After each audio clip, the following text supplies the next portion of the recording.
Welcome back to part 3 of our current reading series. We're continuing our look into Christopher Paolini's Eragon. If you haven't checked out our previous parts or read the book, obviously spoilers, this is utter randomness, and this is Lulu, your host with Currently Reading.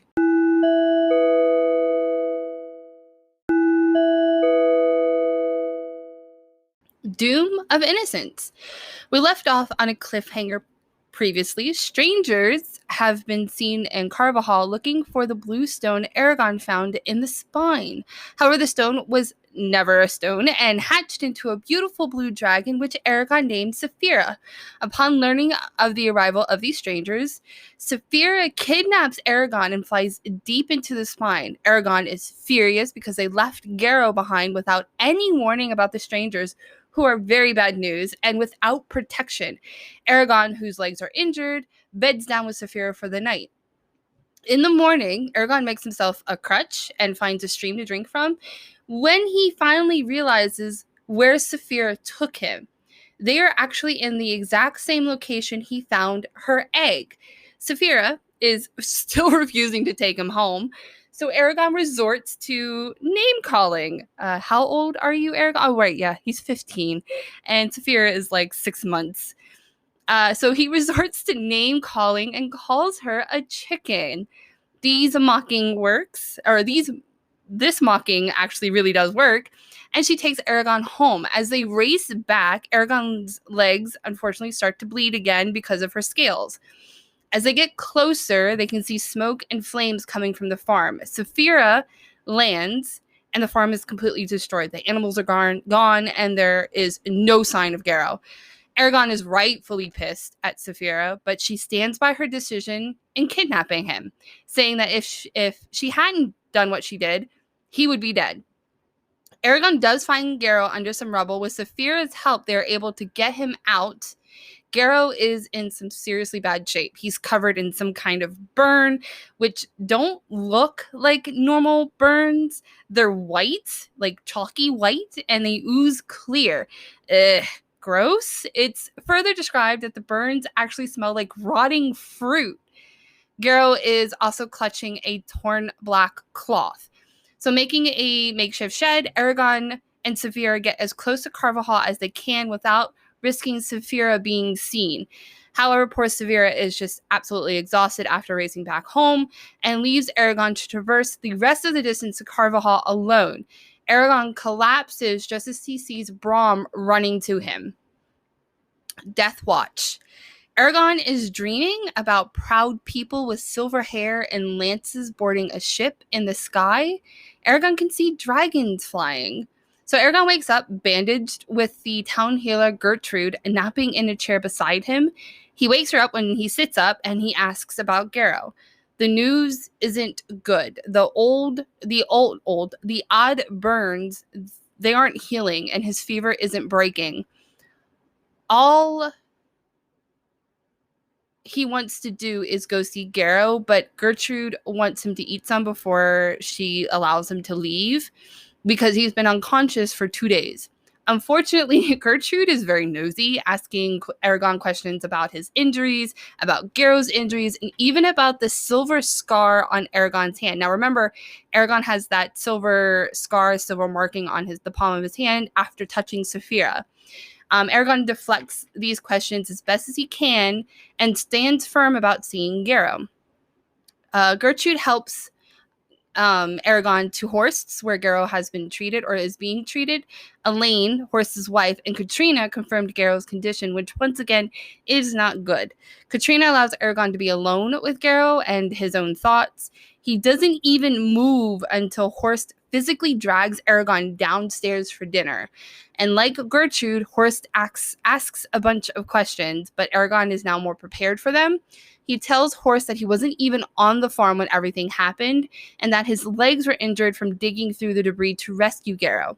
Apparently, strange prints and tracks were found around and near the farm. We can assume that these tracks were most likely made from Saphira landing repeatedly when they dragged Garrow to Carvajal.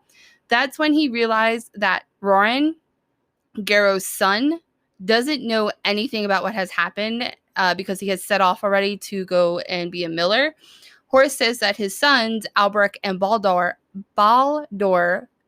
will go to Theron's Ford to break the news to Roran. Saphira is finally able to get hold of Eragon, and she wants to know what happened with Garrow and his well-being. Eragon says that he needs a few days, and she understandably is a bit bummed, but she understands the reasoning why. Elaine and Horus offered to make a room for Eragon so that he can stay close to Garrow, and he accepts the offer.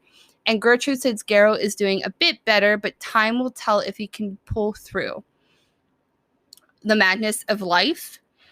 Garrow has unfortunately died from his injuries, and Eragon is beyond devastated, and he's inconsolable that he just goes back to bed and passes out. A rider's blade. Eragon is depressed, and Saphira tries to give him a pep talk. At first, Eragon doesn't want to hear it until she suggests revenge, and now he's all ears. She tells him that they're destined to be a powerful force of good, and that hunting down the strangers, even if it's for vengeance, is the right thing to do. Eragon, at first, is skeptical, but is motivated by the thought of getting revenge and the fear of Saphira being spotted for how long she's been in one place. As he's sneaking out, he overhears Elaine and Horus talking about him. They are unconvinced by Eragon's story of the events of what happened. This further convinces Eragon that it is definitely time to leave. As he makes his way out of Carvajal, he stops at the tanner's for leather with the intent of making Saphira a saddle, steals meat from Sloane, and makes promises to pay back Gedrick the tanner and Horus for his hospitality, but nothing for Sloane because he's a jerk, and it's part of his fault that Garrow is dead. As he steals the meat, he can hear Horus calling his name, looking for him. So he continues to make his escape and runs into Brom. Of course, Eragon panics. However, Brom tells Eragon he knows about Saphira, and he knows Eragon is a writer. Eragon panics and reaches out for Saphira, but Brom has beaten him to it, telling Saphira to stay back until they've spoken. Eragon confesses to Brom that he is indeed a writer, and Brom right there and then decides that he wants to go with Eragon, which Eragon reluctantly agrees to, but he wants to leave a note behind for Roran. Brom says that everything's been taken care of, and he's even left more notes for villagers to cover their tracks. Thanks, Brom. Eragon takes off with Brom to the farm. When they arrive, Saphira lands in front of them, and Brom doesn't even blink. Like a drag that's bigger than a house just parked itself in front of you. So how are you not freaking out? Instead, he just mutters, "So, it starts again." I mentioned this before, but Brom knows way too much, so much more than what he lets on to. Like, how does he know all this? And he's so much more than just a storyteller. As Brom and Saphira get acquainted and get formally introduced, Eragon rummages through the ruins of the farm to salvage what he can, which includes a bow. After doing what they can on the farm, they trek into the woods to a secluded spot for dinner and a discussion. First, Eragon wants to know why Brom is coming along. Like, I do too. Brom's answer, it would make a good story because, he's the storyteller. Second, how can Brom speak with Saphira?